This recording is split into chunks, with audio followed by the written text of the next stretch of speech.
Any questions నా? Google sir నిన్న సునీత గారు ఒక అలిగేషన్ చేశారు.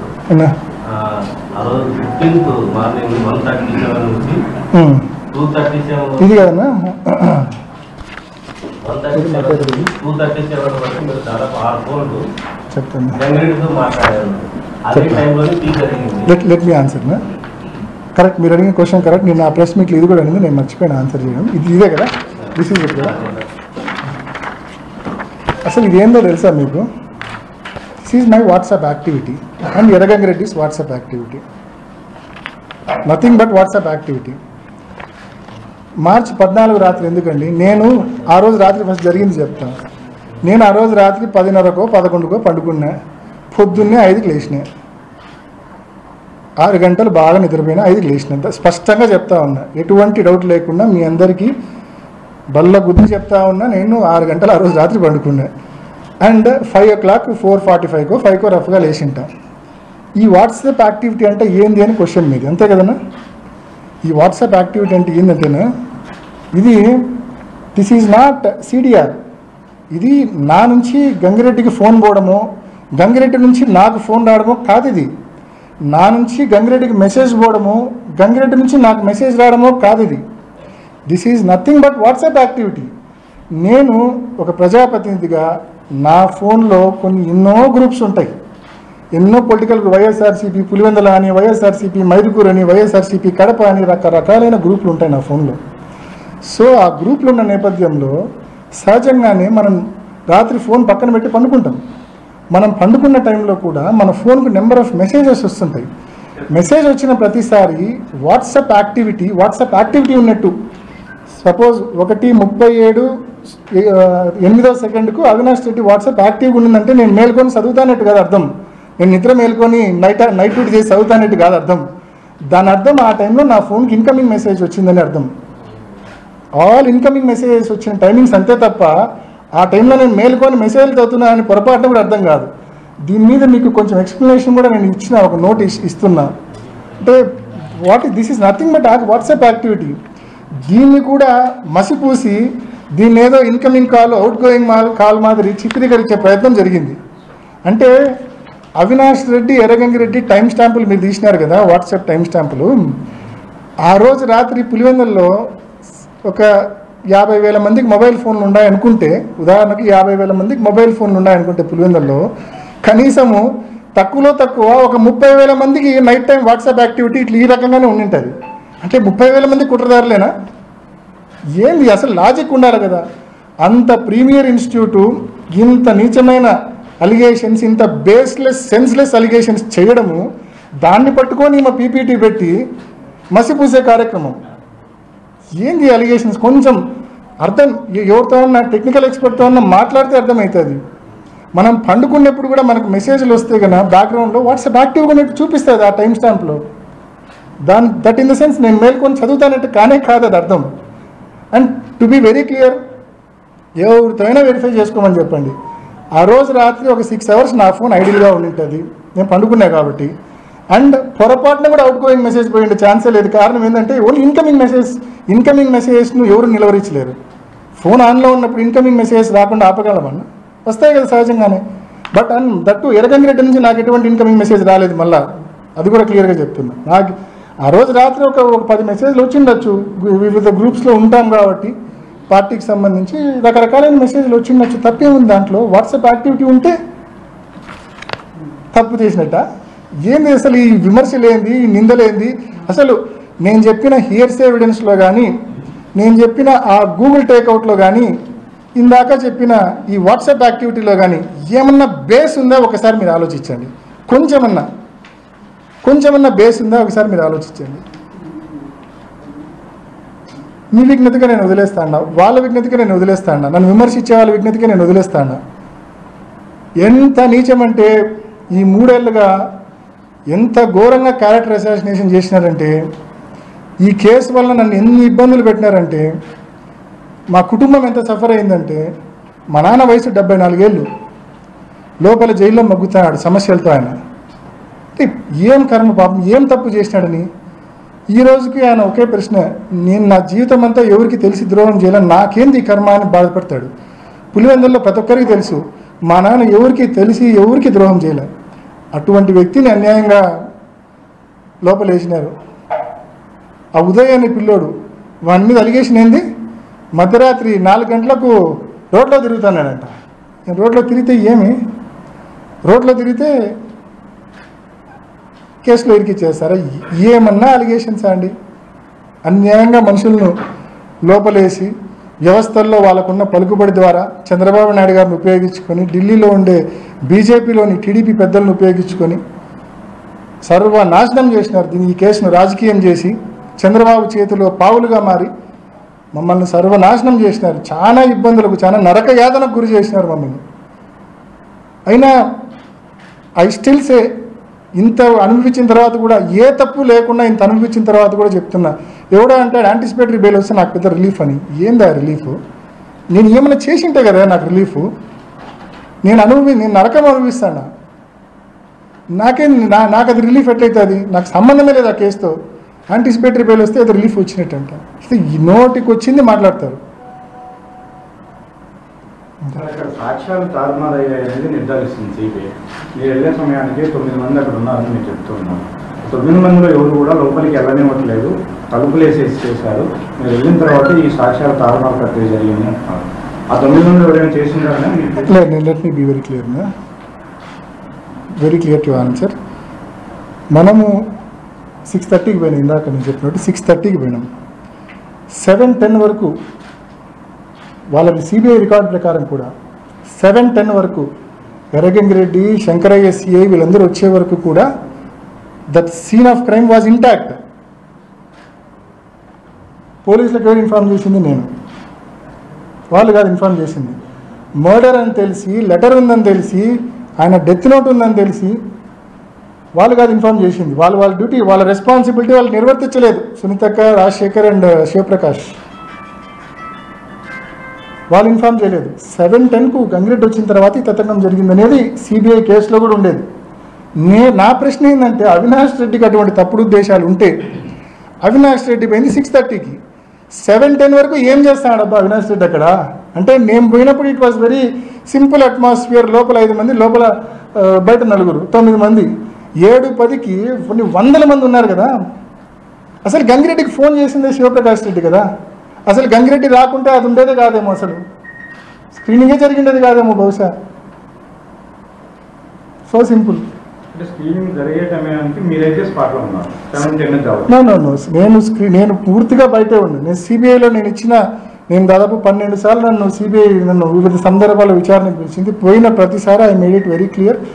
చివరిలో డెడ్ బాడీని బయటికి తెచ్చేటప్పుడు మాత్రం నేను లోపలికి వెళ్ళాను. నేను అక్కడ చెప్పింది ఇక్కడ మీకు చెప్తా ఉండేది అది.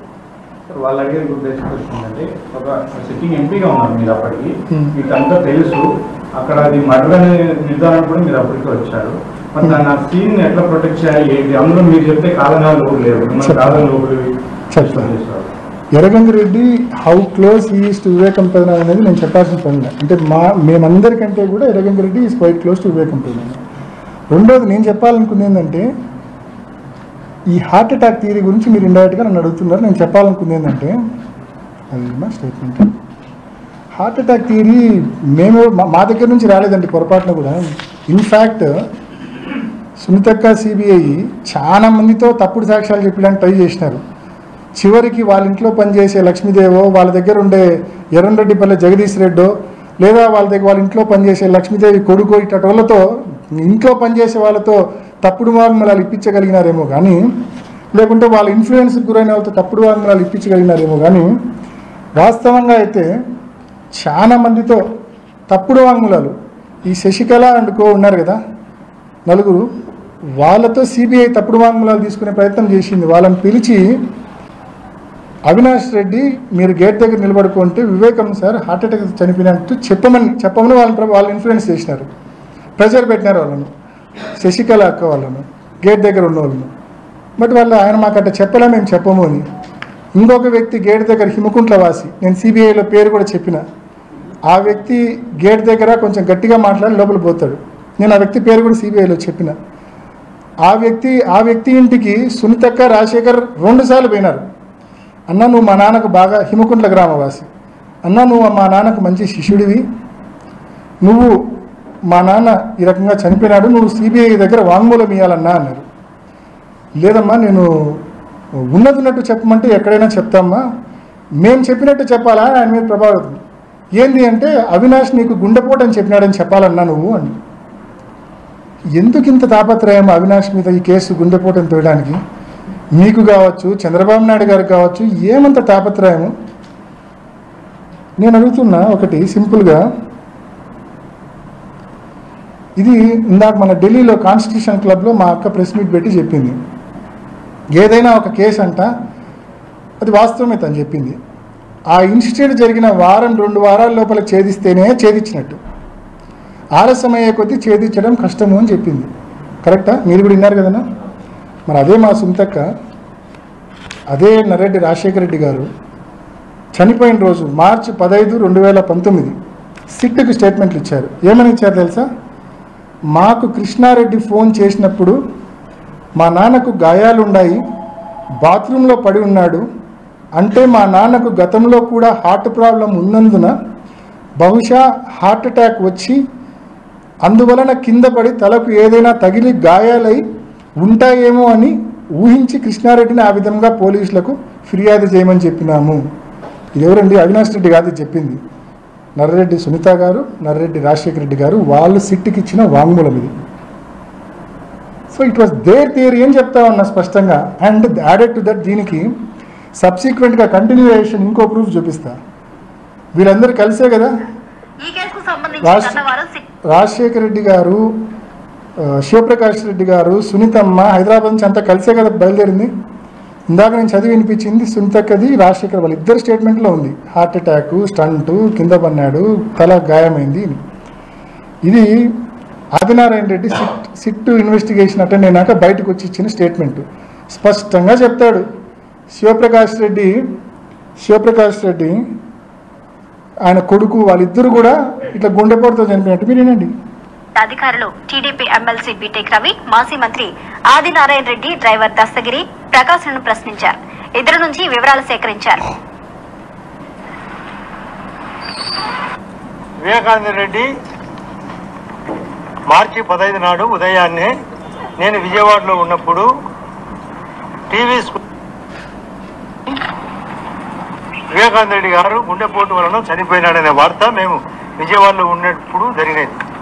ఆ రోజు నేను నాతో పాటు శేఖర్ రెడ్డి అని మా కజిన్ ఒక ఆయన కాంట్రాక్టరు, శివప్రకాష్ రెడ్డి వివేకానంద రెడ్డి గారి యొక్క సొంత బావమరిది ఫోన్లో దొరికినప్పుడు నేను చెప్పిన మాట సారీ చెప్పినా బాధాకరంగా.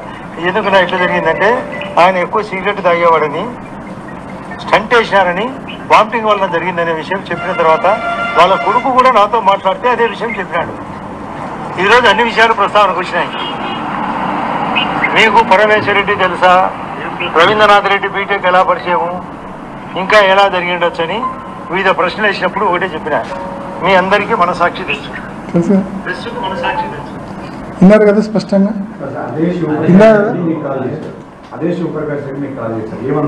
నాతో బావ చనిపోయినాడు, అర్జెంటుగా ఇంటికి పో. ఆయన వాంగ్మూలంలో కూడా అదే ఉంది. ఏంది అంకుల్ మీరు మాట్లాడేది అంటే అవునమ్మా అని కొంచెం వీపింగ్ టోన్తో మాట్లాడాను. అర్జెంటుగా పోమ్మా, మేము ఊరం లేము. సో ఇమీడియట్గా పోయినాం ఇంటికి. That's what. నేను రీజన్ ఏం చెప్పలేదు. అదే నా వాంగ్మూలంలో ఉంది, అదే తన వాంగ్మూలంలో కూడా ఉంది. మీరు చూస్తే అర్థమవుతుంది. శివప్రకాష్ రెడ్డి నేనే ఫోన్ చేసినాను. నా క్వశ్చన్ కూడా అదేనా, ఇంత జరిగిన తర్వాత, అక్కడ లెటర్ ఉందని తెలిసిన తర్వాత, చంపబడ్డాడని తెలిసిన తర్వాత, డెత్ నోట్ ఉండి చదివిన తర్వాత ఏ రకంగా వాళ్ళు ఈ రకమైన స్టేట్మెంటు సిట్కి ఇచ్చినారనేదే నా ప్రశ్న.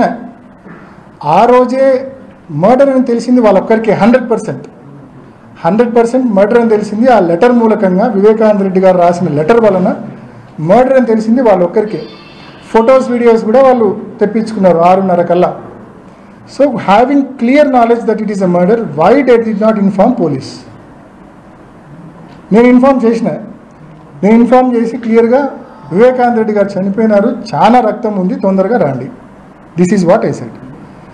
బెడ్రూమ్లో, బాత్రూంలో చాలా రక్తం ఉంది, వెంటనే రండి. నేను ఎటువంటి కంక్లూషన్ ఇవ్వలేదు. నేను స్పష్టంగా చెప్పిన, గతంలో కూడా చెప్పిన, యూ కెన్ చెక్. సునీతమ్మ మాట్లాడిన ప్రతిసారి కూడా పై స్థాయిలో విచారణ జరపాలంటే తప్పనిసరిగా అవినాష్ బీజేపీలో పోతారని ఒక కామెంట్ వచ్చింది. ఎందుకు ఆ రాజకీయపరమైన అంశం? ఇది joke of the century, joke of the century. Avinash Reddy బీజేపీలో పోవడం జోక్ ఆఫ్ ద సెంచరీ. ఇంకొక 7 జన్మలు నాకు దేవుడు ఇచ్చినా కూడా అది జరగదు. ఎందుకు ఊరికి ఆమె కావచ్చు, ఆమె కొంతమంది కిరాయి మైకులను ఏర్పాటు చేసుకుంది. మా పులివెందుల్లో టీడీపీ ఆయన క్యాండిడేట్ ఎంపీర్, ఆయన పేరు రవి అనే అతన్ని, అదేవిధంగా దస్తగిరి అనే అతన్ని, వీళ్ళందరూ కిరాయి మైకులు. వీళ్ళతో ఏంటంటే చెప్పిస్తా అంటారు ప్రజలను కన్ఫ్యూజ్ చేయడానికి. So basically it is baseless. ఎందుకు అసలు అటువంటి అయోటా ఆఫ్ డౌట్ రావడమే ఆశ్చర్యంగా ఉంది. కొత్తగా ఇంకో పొలిటికల్ ఆస్పెక్ట్ ముందుకు తీసుకొచ్చారు. 2009లో రాజశేఖర రెడ్డి గారు చనిపోయిన వెంటనే Pulivendula seat by election me father అడిగారు, అది కుదరదని అప్పుడు ఒక గొడవ అయిందని చెప్పి షర్మిల న్యూ ఇష్యూస్. ఇవన్నీ 2011లోనే షర్మిలకి ఎందుకు చెప్పలే? రాజశేఖర రెడ్డి గారు చనిపోయింది 2009లో కదా, ఎందుకు చెప్పలే? 2023-24లో ఎందుకు చెప్తా ఉంది? Common sense. ప్రజల మైండ్స్ను పొల్యూట్ చేసే ప్రయత్నం చేస్తూ ఉంది. ప్రజల బుర్రలను ఖరాబ్ చేయడం, కన్ఫ్యూజ్ చేయడం, పొల్యూట్ చేసే ప్రయత్నం చేస్తూ ఉంది. మా నాన్న ఎప్పుడు నాకు తెలిసినంత వరకు రాజకీయాల్లో ఆయన ఒకే ఒకసారి పదవిలో ఉండింది.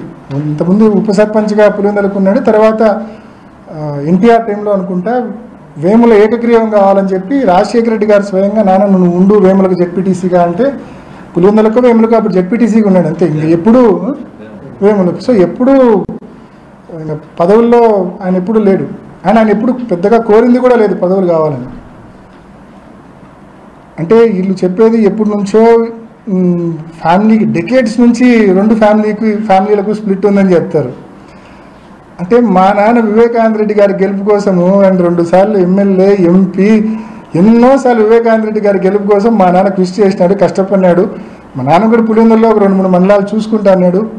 సో ఈ సడన్గా ఈరోజు వచ్చి మా ఎన్నో డెకేడ్స్గా మాకు వాళ్ళకు మధ్య విభేదాలు ఉన్నాయని చెప్పడం అనేది హాస్యాస్పదంగా అనిపిస్తుంది. అంత విభేదాలు ఉంటే ఏంటికి కానీ నాకు ఫస్ట్ ఫోన్ చేసింది ఎందుకు చేసినారు? మీరే కదా చేసింది నాకు ఫస్ట్ ఫోన్. ఏంటికి చేసినట్టు? అంత విభేదాలు ఉన్న వ్యక్తికి చేయకూడదు కదా. సో ఏదన్నా మాట్లాడితే అర్థం ఉండాలి, అంటే అర్థం లేకుండా మాట్లాడకూడదు. అండ్ మరీ ముఖ్యంగా చెప్తున్నా వివేకం సారు చనిపోయే రోజు కూడా నా కోసం పనిచేసినాడు. మనస్ఫూర్తిగా చెప్తున్నా. ఈరోజు ఎంపీ టికెట్ను ఒక మోటివ్గా చూపించడము అంతకంటే నీచం ఉండదు. చనిపోయే రోజు 2014 నేను మాట్లాడిన 4-5 పర్యాయాలు కూడా చాలేడు. 2014 చివరి రోజు వేంపల్లి టౌన్లో తిరిగినాం. మీ దగ్గర పాత వీడియోలు ఉంటే తీసి చూడండి. వేంపల్లి టౌన్లో 3 గంటలు ర్యాలీ చేసి వేంపల్లి అడ్ రోడ్లో ఆయన ప్రసంగించినాడు. ఆ 3 గంటల ర్యాలీలో కావచ్చు, అడ్ రోడ్లో కావచ్చు, ఆయన ఒక 10 సార్లు చెప్పినాడు నా 2 కొడుకులను జగన్ను అవినాష్ను గెలిపిండి, రామలక్ష్మణులను గెలిపిండి అని 10 సార్లు చెప్పినాడు ఆ మీటింగ్లో. ఇష్టం లేకుండా చెప్తారా? అట్లా సాధ్యమా మనిషికి చెప్పడం? అట్లా మనస్ఫూర్తిగా పాపం ఆయన అంత బాగా మనకు చెప్తే చివరి రోజు కూడా ఇందాక సునీతక్క మాట్లాడిన చనిపోయిన తర్వాత 10 రోజుల్లో మాట్లాడిన వీడియో ఇందాక మీకు వినిపించా. ఏమని చెప్పింది? వాళ్ళ నాన్న ఏం చేస్తానని చెప్పింది? చివరి రోజుల్లో అవినాష్ గెలుపు కోసము, జగనన్న గెలుపు కోసము తిరుగుతూ ఉన్నానని చెప్పింది స్పష్టంగా. నేను సునీతక్కను సిబిఐని క్వశ్చన్ చేస్తూ ఉన్నా. మడూరు గ్రామంలో 300 ఇల్లు ఆ రోజు డోర్ టు డోర్ తిరిగినాడు. చాపాడు మండలం మడూరు గ్రామంలో 300 ఇల్లు డోర్ టు డోర్ పెదనాన్న తిరిగినాడు ఆ రోజు వివేకం పెదనాన్న. ఇంటింటికాడ కరపత్రం ఇచ్చినాడు. కింద రఘురామరెడ్డి ఎమ్మెల్యే ఫోటో, కింద ఎంపీ అభ్యర్థి ఫోటో అవినాష్ రెడ్డి. ఇంటింటికాడ కరపత్రం ఇచ్చినాడు. 300 ఇల్లు తిరిగినాడు. ఎంపీగా నన్ను గెలిపిమని, ఎమ్మెల్యేగా రఘురామరెడ్డి గారిని గెలిపిమని. అంటే నా కోసం తిరిగి గెలిపిమని అడిగే వ్యక్తితో అంటే ఏ రకంగా వీళ్ళు ఎంపీ టికెట్ను మోటివ్గా చూపిస్తున్నారో అర్థం కావడం. అంటే లాజిక్ లేదు, సెన్స్ లేదు. అండ్ తిరగడమే కాదు.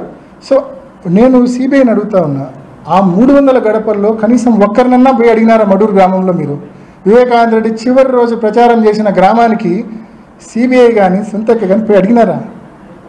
ఒక్కరినన్నా అడగల. ఎందుకు అడగల?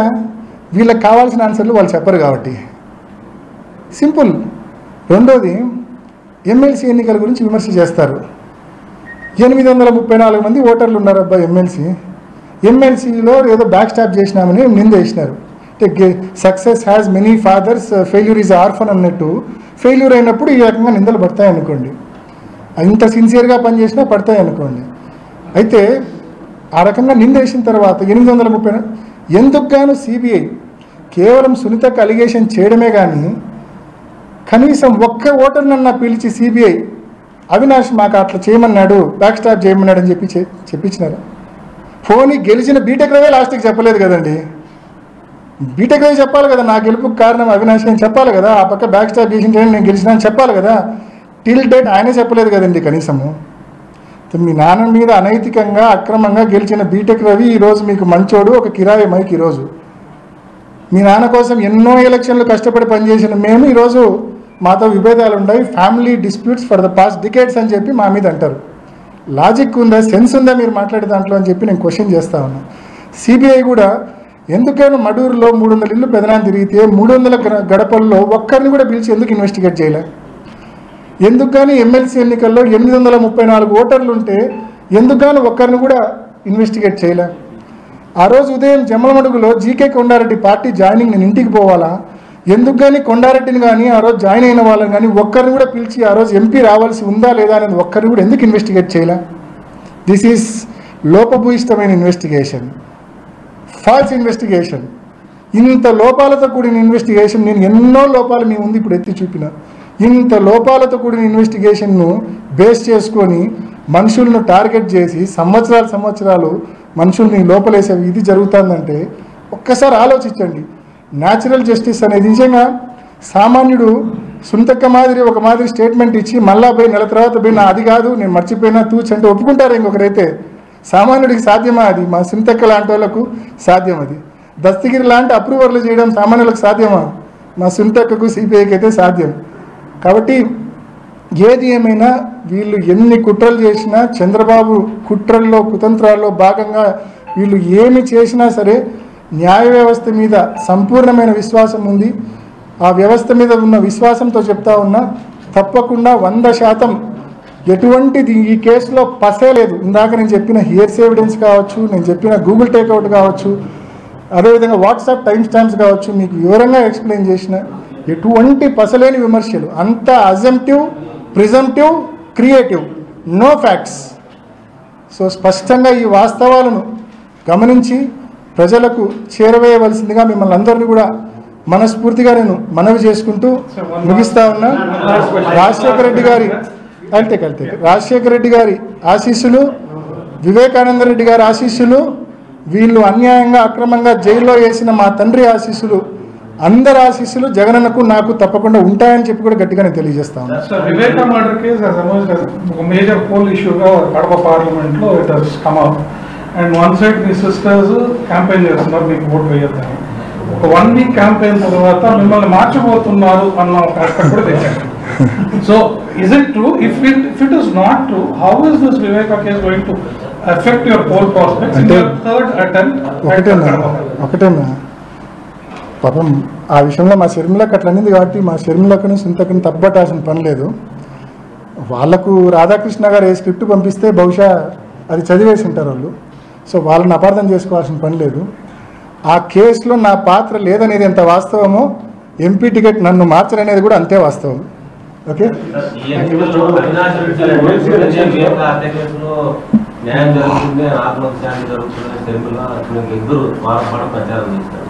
వాళ్ళు ఏమైనా అనొచ్చండి. ఈరోజు వాళ్ళు ఏమైనా మాట్లాడచ్చు. నేను ఇందాక చెప్పినా కదా, మెన్షన్డ్ ఈ విచారణ ఎలా జరిగిందో, ఏ రకంగా చీకటి ఒప్పందము, ఏ రకంగా లాలూచిపడ్డారు విచారణ సంస్థ, సునీతక్క, దస్తగిరి, ఏ రకంగా ఈ విచారణ జరిగిందనేది మీకు సీక్వెన్స్ ఆఫ్ ఈవెంట్స్ ఇంత స్పష్టంగా చెప్పిన.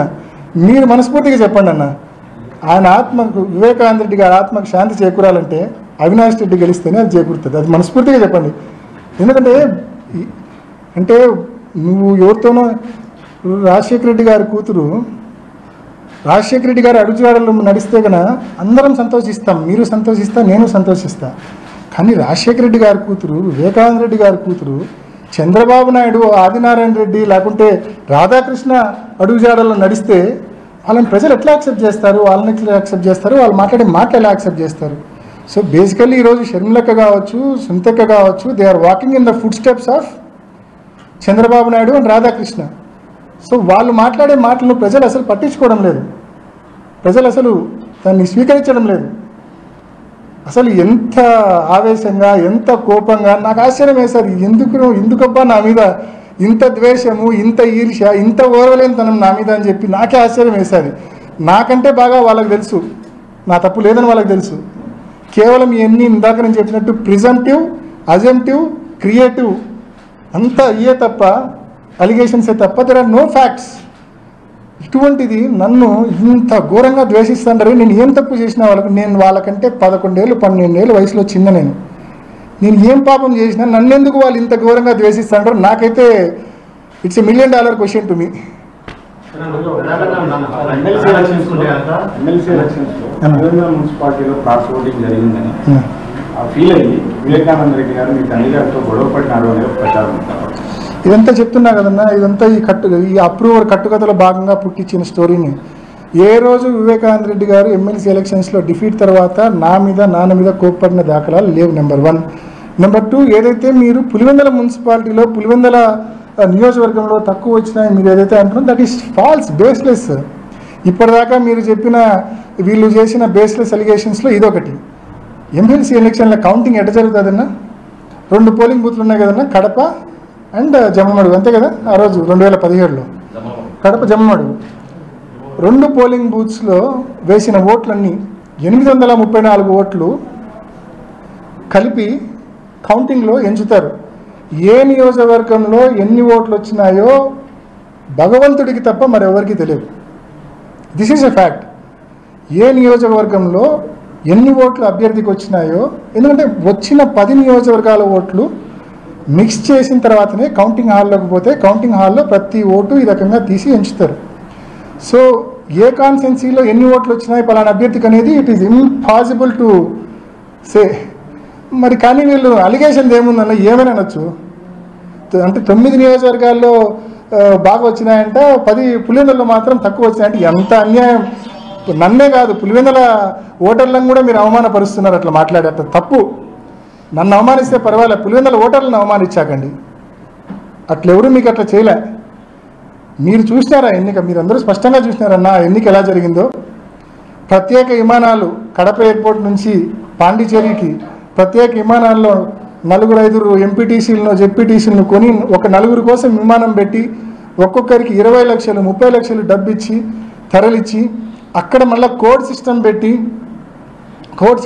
కోడ్ సిస్టమ్ కూడా మీలో ఎంతమందికి తెలుసో తెలియదు కానీ కోడ్ సిస్టమ్ పనిచేసింది. నేను పోలింగ్ రోజు జేసీ గారిని కలిసి, అప్పుడున్న జేసీ శ్వేత మేడం ఉన్నారు, ఆమెను కలిసి కోడ్ సిస్టమ్ ఈ రకంగా ఉంది మేడం, ఇట్లా బయటికి టాక్ వచ్చింది ఈరోజే, కోడ్ సిస్టమ్ కానీ అమలైతే ఓటర్ల యొక్క ఐడెంటిటీ ప్రొటెక్ట్ కాదు, ఓటరు ఏ పార్టీకి ఓటు వేసినాడు అనేది ఐడెంటిటీ కన్నా బయటకు వస్తే కన్నా అది వాళ్ళకి నష్టం కదా. ఓటర్ ఐడెంటిటీ ప్రొటెక్ట్ చేయడం ఎన్నికల కమిషన్ యొక్క బాధ్యత. సో నేను పోయి ఎక్స్ప్లెయిన్ చేసిన, ఆమె మీరు ఇంత చదువుకున్నారు, మీరు ఇట్లా మాట్లాడితే ఎట్లా ఎంపీ గారు, ఇది సీక్రెట్ ఓటింగ్ కదా, ఎలా బయటకు వస్తుందంటే ఆమెకు నేను వివరించిన. నీట్గా పెన్ను పేపర్ తీసుకొని నీట్గా క్రిస్టల్ క్లియర్గా ఆమెకు ఎక్స్ప్లెయిన్ చేసిన. నేను ఎమ్మెల్సీ ఎన్నికల్లో ఏ రకంగా ఈ కోడ్ సిస్టమ్ వలన మోసం జరిగే అవకాశం ఉందనేది ఎక్స్ప్లెయిన్ చేసిన. తర్వాత దీనికి రెమెడీ ఏంది అని అడిగినాం అని ఆమె నన్ను అడిగింది. రెమెడీ ఏంటంటే కౌంటింగ్ హాల్లోకి పెన్ను పేపర్ అలో చేయొద్దని చెప్పినాను. నేను అదే రెమెడీ ఆమెకి ఇచ్చిన. ఆమె తర్వాత కలెక్టర్తో మాట్లాడింది, కానీ హ్యాండ్ బుక్లో ఆ రకంగా ఎక్కడ రూల్ లేదని చెప్పి she was not able to do anything. ఈ కోడ్కి సంబంధించి హ్యాండ్ బుక్లో ఎక్కడ ఎలక్షన్ ఇచ్చిన హ్యాండ్ బుక్ మాన్యువల్లో ఎక్కడ ఈ రకంగా లేదు కాబట్టి ఆమె ఏం చేయలేకపోయింది. బట్ అయితే కోడ్ ప్రవేశపెట్టినారు, ప్రత్యేక విమానాలు పెట్టినారు, ఒక్కొక్క ఓటర్కు 20-30 లక్షలు డబ్బులు ఇచ్చినారు, డబ్బులు ఇచ్చి కోడ్ కూడా ఇచ్చారు. ఈ కోడ్ కౌంటింగ్ రోజు మాకన్నా రిఫ్లెక్ట్ కాకపోతే నువ్వు డబ్బులు వెనక్కి కట్టాలా, నీ మీద కేసులు పెడతాం. ఇది చంద్రబాబు నాయుడు, ఆదినారాయణ రెడ్డి, రమేష్, రవి వీళ్ళందరూ కలిసి చేసిన ఎలక్షన్. ఈ ఎలక్షన్లో వివేకానంద రెడ్డి గారి మీద కుట్రపూరితంగా, మోసపూరితంగా, అన్యాయంగా, అక్రమంగా, ధనబలంతో గెలిచిన రవి ఈరోజు మంచోడు, ఆదినారాయణ రెడ్డి మంచోడు, మీకోసం పనిచేసిన మేమంతా చెడ్డోళ్ళు, బ్యాక్ స్టాబర్స్. ఎంత ఘోరం అండి. కేవలం ఈర్ష్య, ద్వేషం, ఓర్వలేనితనం తప్ప మరొకటి కానే కాదు. ఆ కోడ్ సిస్టమ్ ద్వారానే వివేకానంద రెడ్డి తన ఓటు ఓటు తెలుసుకున్నాడు. ఆ కోడ్ సిస్టమ్ ద్వారానే వివేకానంద రెడ్డి తనకు ఎవరు ఓటేయలేదో తెలుసుకున్నాడు. కోడ్ సిస్టమ్ ప్రవేశపెట్టింది వివేకానంద రెడ్డి గారు కాదు, టీడీపీ వాళ్ళు. ఎవరు పెట్టినా టీడీపీ వాళ్ళు కోడ్ సిస్టమ్ అసలు మా పార్టీలో ఎవరికి కోడ్ సిస్టమ్ అనేది ఎలా పనిచేస్తారనేది కూడా అవగాహన లేదు. కేవలం పోలింగ్ రోజు ఇది బయటకు వచ్చింది, కొంతమంది ఓటర్స్ ద్వారా బయటకు వచ్చింది. ఈ రకంగా మమ్మల్ని సీక్వెన్స్ రాయమన్నారని చెప్పి రవి పేరు పక్కన 1 రాయమన్నారంట, మిగతా పేర్ల పక్కన వివిధ నెంబర్లు రాయమని చెప్పారంట. అది వాళ్ళ క్యాంపులో ఎక్కడైతే రాజమండ్రిలో పాండిచేరిలో క్యాంపులో ఉన్నారో వాళ్ళకి ఇచ్చి 4-5 సార్లు మాక్ పోలింగ్ చేయించారంట. చేయించి ఆ సీక్వెన్స్ కన కౌంటింగ్ రోజు కన రాకపోతే దాదాపు 8-9 మంది క్యాండిడేట్లు ఉన్నారు నాకు గుర్తున్నంతవరకు. సో ఆ సీక్వెన్స్ అంటే నీకు ఆ రవి పేరు పక్కన మాత్రమే 1 ఉండాలా, మిగతా పేర్ల పక్కన ఆ సీక్వెన్స్ కన్నా వాళ్ళు ఒక ఆర్డర్ ఇచ్చింటారు కదా, 1 2 3 4 5 అనో లేకుంటే 5 4 2 2 1 అనో డిఫరెంట్ పర్మిటేషన్స్ ఇచ్చింటారు.